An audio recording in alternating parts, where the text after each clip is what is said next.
Assalamualaikum warahmatullahi wabarakatuh. Halo semuanya, selamat datang di channel Neonton. Di video kali ini saya akan menjelaskan TOGAF A sampai dengan E, yang dimana video kali ini itu untuk menyelesaikan tugas UAS dalam mata kuliah arsitektur perusahaan. Jadi perusahaan yang saya ambil yaitu adalah Perumdan Tirta Karta Raharja. Oke, kita akan lanjut. Apa sih Perumdan Tirta Karta Raharja? Itu perusahaan air umum milik negara, yaitu pemerintah Kabupaten Tangerang, dimana ini sesuai dengan Perda 2019 di bawah Kementerian PUPR. Ini adalah logo dari Tirta Karta Raharja. Pertama ada di preliminary phase, dimana itu aspeknya ada 6: what, who, when, why, where, dan how. What-nya itu apa sih? Dari ruang lingkup arsitektur yang akan dibangun, yaitu membuat perencanaan arsitektur SI. Dengan siapa sih? Itu dengan Divisi Humas dan Kepegawaian Perumdan Tirta Raharja. Yang ketiga itu when, itu dari bulan Maret sampai dengan bulan Mei 2025. Selanjutnya itu why. Why, kenapa alasan ini dibuat? Karena untuk mengetahui bagaimana perencanaan dari TOGAF di perusahaan Perumdam ini. Dimana sih? Di Jalan Kisamaun nomor 204, Kota Tangerang. Bagaimana sih? Jadi ini menggunakan framework TOGAF dengan ADM sebagai metode pengembangan arsitekturnya. Ruang lingkupnya ini dari tahap preliminasi itu ada Perumdam itu ada 3 wilayah: Kabupaten Tangerang, Kota Tangerang, dan Tangsel. Dimana di sini ada domain bisnis, aplikasi, data, dan teknologi. Data ini ada prinsip-prinsip arsitektur. Di sini ada 8. Data sebagai aset, yaitu asensi sangat dihargai. Akses terbatas, itu struktur jabatannya memiliki hak. Interoperabilitas, ini harus mempunyai kemampuan untuk berkomunikasi antar aplikasi dan unit. Ketahanan sistem, user oriented design, keamanan menyeluruh, standarisasi dokumen, serta adaptif dan agile. Nah, di sini ada repository arsitektur. Di sini ada 5: peta proses bisnis untuk setiap departemen, instruksi teknis untuk aplikasi, desain dasar sistem, roadmap dan milestone proyek, dan hasil review pengadaan sistem internal oleh auditor internal. Dan itu adalah metode pengembangan arsitektur TOGAF. Jadi kita menggunakan TOGAF dari A sampai E, yaitu arsitektur vision, bisnis arsitektur, information system arsitektur, teknologi arsitektur, dan opportunities and solutions. Yang pertama itu fase A, yang dimana arsitektur vision. Fase ini itu langkah awal, yang dimana mencakup penyusunan visi misi, strategi, dan kapabilitas dari proses seluruh arsitektur. Pertama, ini ada misi dan visi dari Perumdam. Misinya ini dari menerapkan teknologi tepat berstandar nasional, meningkatkan SDM, mewujudkan cakupan pelayanan, memberikan kontribusi bagi daerah, menjalankan aktivitas usaha dengan menjaga keseimbangan. Visinya unggul dalam pelayanan, sumber daya SDM, dan teknologi, serta harus menggunakan aplikasi. Nah, di sini ada value chain-nya. Pertama ini dari primary activities, Primary activities ini ada inbound logistik, itu pengelolaan bahan baku dan jaringan pipa pendistribusian air, fokus pada efisiensi dan keandalan distribusi. Operation itu ada proses produksi dan menjaga kualitas air. Outbound logistik dari distribusi air dan pencatatan serta penagihan. Marketing dan sales ini itu dari sosialisasi serta meningkatkan engagement akses layanan. Service ini layanan pelanggan, pengaduan serta respons yang cepat. Contoh dari support activities di sini ada firm infrastruktur di mana sistem manajemen terpusat, kebijakan dan pengambilan keputusan yang efisien dan transparan. HR resource manajemennya ini kompetensi melalui pelatihan SDM dan kepegawaian dalam digitalisasi. Tech development ini inovasi melalui pengembangan aplikasi internal seperti absensi dan simpen TKR. Procurement ini pengadaan teknologi TI, IoT dan lainnya untuk mendukung operasional. Nah, itu ini ada stakeholder. Di sini ada stakeholder yang ada di Perumda. Pertama, ini ada Dewan Pengawas, Direktur Utama, Umum Teknik, bagian SIM, bagian pelayanan pelanggan, bagian keuangan, bagian perencanaan dan cabang wilayah atau teknis. Di mana aktivitas ini ada perencanaan strategisasi sistem, penetapan tujuan digitalisasi, identifikasi kebutuhan pelanggan, desain arsitektur solusi, implementasi sistem digital, pengujian dan validasi, pelatihan dan onboarding pengguna, evaluasi dampak transformasi, serta pengelolaan dan maintain sistem. Yang jelas di sini yang pertama ini dari Dewan Pengawas, Utama, Umum dan Teknik serta perencanaan. Kedua ini dari Pengawas Utama, Teknik, SIM dan pelayanan pelanggan. Yang tiga ini dari SIM, pelayanan pelanggan dan cabang.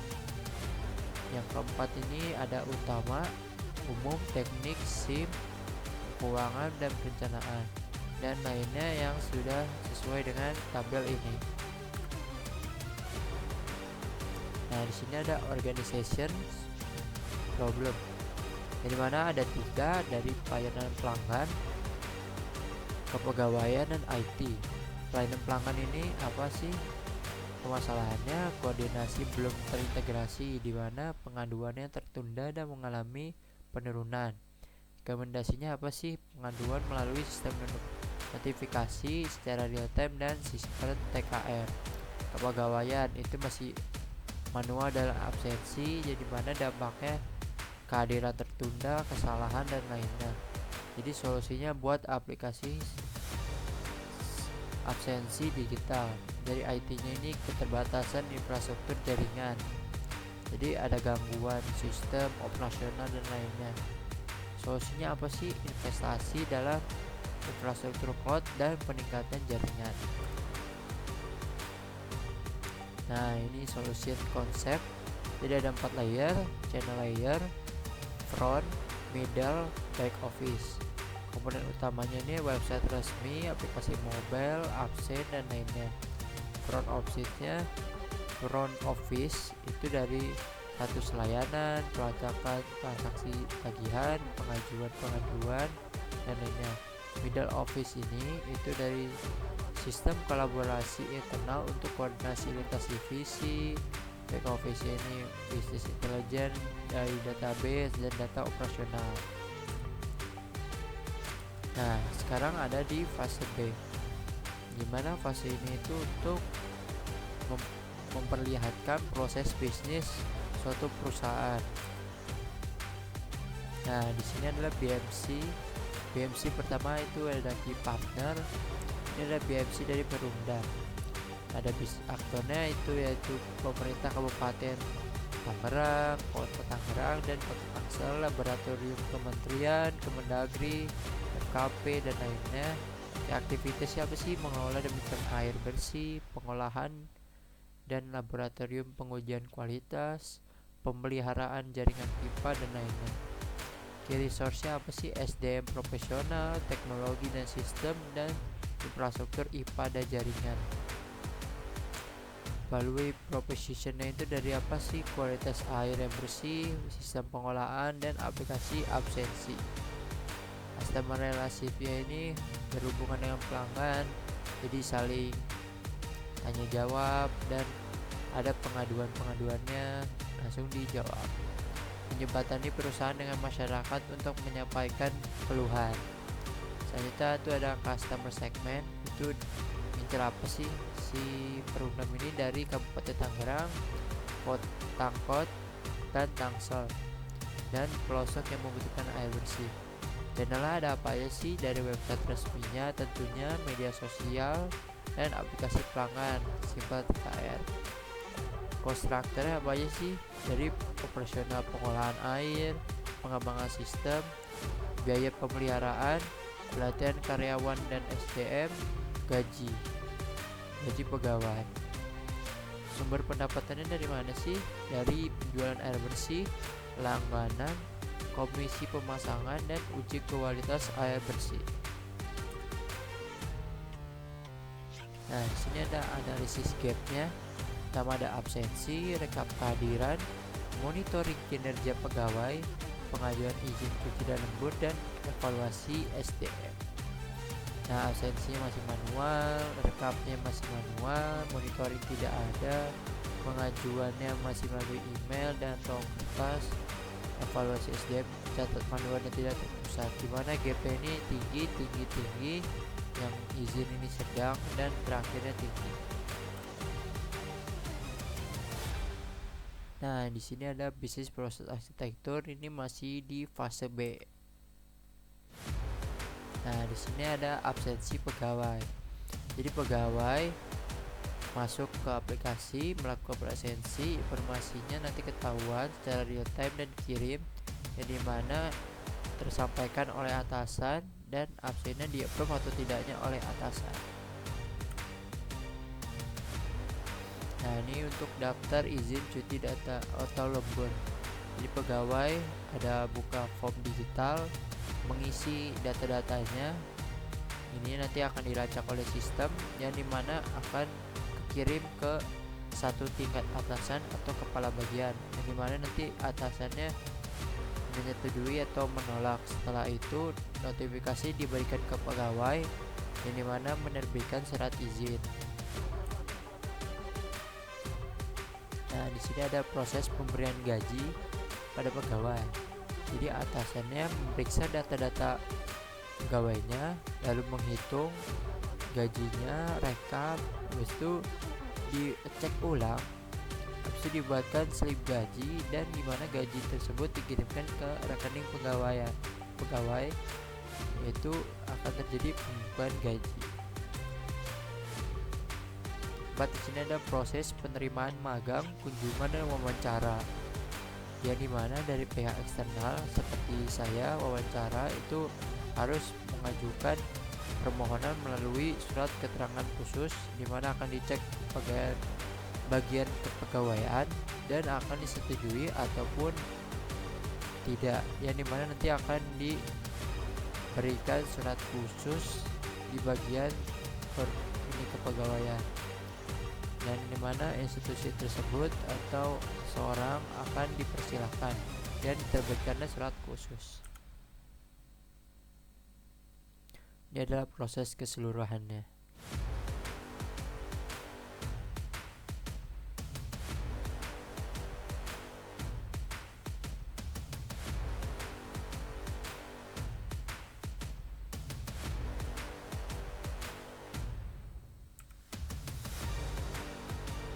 Nah, sekarang ada fase C, di mana tentang data arsitektur, aplikasi arsitektur, yang dimana apakah ini sudah terintegrasi dengan baik, aman, dan sesuai. Nah, ini data arsitekturnya. Ada apa aja sih? Data pegawai tentunya, absensi, izin dan cuti, lembur, payroll untuk penggajian, evaluasi kerja tentang pegawainya. Pegawainya ini ada master data, jenisnya absensi itu transaksional data, izin cuti sama transaksional data, lembur juga sama, payroll itu derivative transaksional, Dan terakhir data evaluasi kinerja itu analytical data. Dan itu ada application arsitektur, dimana ini ada application portfolio katalog. Pertama itu ya tentunya aplikasi absensi digital. Ini untuk pegawai yang tadi sudah saya sebutkan sebelumnya, untuk izin, cuti, lembur, dan kehadiran. Approval as-asan, API service, database absensi, HR dan payroll system, dan dashboard SDM. Nah, selanjutnya ada application arsitektur, dimana ini absensi digital app ini untuk pegawai melakukan presensi yang dimana akan di-approve oleh atasan, akan mengirimkan setiap pengajuan untuk mendapatkan persetujuan. Dan terus data dikirim ke sistem HR dan payroll untuk pengajuan oleh atasan. Jadi sistem ini menangani perhitungan gaji berdasarkan data presensi dan pengajuan. Data sistem akan berkomunikasi di API service untuk proses sinkronisasi dan validasi. Setelah validasi nanti akan ditampilkan pada dashboard SDM, yang dimana terakhir semua prosesnya akan disimpan datanya di database. Nah, ini fase D, dimana teknologi arsitektur, tujuan untuk memastikan infrastruktur teknologi mendukung kinerja dan keamanan dalam sistem. Nah, ini yang pertama ada teknologi service. Ini ada teknologi arsitektur yang ada di Perumdam, yaitu external layer itu dari internal mobile app ya. Presentation layer itu absensi digital mobile app. Application dan middle layernya itu ada aplikasi server dan API service-nya JSON. Ini panahnya ini usuk ke bawah, ada data layer, database, absensi izin atau ininya OLTP, dan data warehouse SDM atau di sini dalamnya pakai OLAP. Nah, selanjutnya ke infrastruktur dan security layer. Ini ada apa aja sih? Ada VPN, firewall, dan cloud hosting IaaS. Nah, di sini ada layer-layernya yang tadi external layernya Perumdam, jadi hanya oleh pegawai. Presentationnya ini ada menampilkan antar muka absensi secara real time. Application dan middleware layer ini ada aplikasi server untuk menjalankan proses utama, JSON untuk menghubungkan front end dan back end. Data layer ini untuk apa sih? Database OLTP untuk operasional harian, dan data warehouse untuk analitik SDM. Presentation layer, infrastruktur dan security layer. Jadi ada VPN, firewall, dan cloud hosting IaaS. Jadi VPN ini untuk koneksi aman, firewall ini untuk pelindungan data dan jaringan, cloud hosting ini sebagai penyedia infrastruktur. Nah, ini adalah blueprint dari EA. Nah, di sini terhubungnya di mana sih? Dari login aplikasi dan pegawai membuka formulir keamanan. Jadi masuk ke sini. Nah, di mana API service ini terhubung dengan cloud hosting. Nah, di sini ada firewall. Firewall ini untuk keamanan. Jadi di pas atasan membuka data-data pegawai, sama VPN di sini untuk ketika masuk ke login aplikasi agar mengecek apakah aman atau tidak koneksinya. Ini terhubung.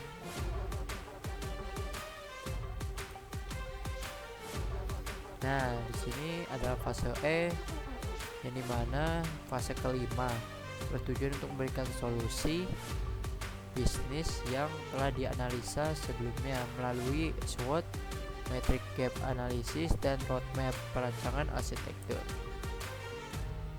Nah, ini adalah SWOT analisis yang telah saya buat untuk Perumdam Tirta Kertaharja. Pertama, strengths-nya ini kantor pusat sudah menggunakan aplikasi digital absensi. Online ada tempat terbaik untuk mengajukan cuti, izin, dan lembur, perhitungan gaji otomatis, dashboard membantu, dan data presensi secara real time. Weakness-nya ada beberapa cabang yang tidak memiliki akses digital yang akses jaringan yang baik atau stabil. Sebagian masih belum akrab dengan aplikasi digital. Migrasi masih dilakukan secara bertahap, belum ada fitur notifikasi dan sangat bergantung pada pelatihan.